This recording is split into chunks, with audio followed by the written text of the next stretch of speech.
It's Juliana Sapatello, author of the Relationships and Mental Illness blog here at HealthyPlace. And today I want to talk to you about what it means to use an I feel statement to communicate with someone in a relationship. So, an I feel statement is when you start by speaking to somebody by telling them how you feel about something rather than putting blame onto them or name calling or starting the sentence with an accusation. So, an example of that would be, I feel frustrated when you leave the dishes all over the table. That would be an example of that. So a different way people go about saying something like that is, you always leave the dishes all over the table and you're so lazy, or you're so inconsiderate, or you make me so mad.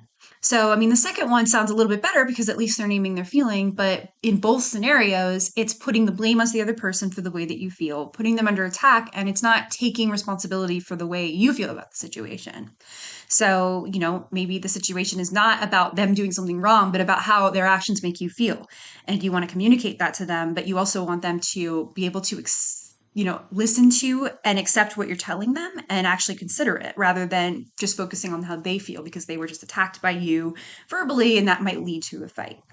So that can really help open up communication in your relationships. And it's something that I definitely try to remember to do in mine because it really does help with the way that you talk to each other. It really does help when you're talking to the other person to convey what you're trying to convey, without making it about something that it's not.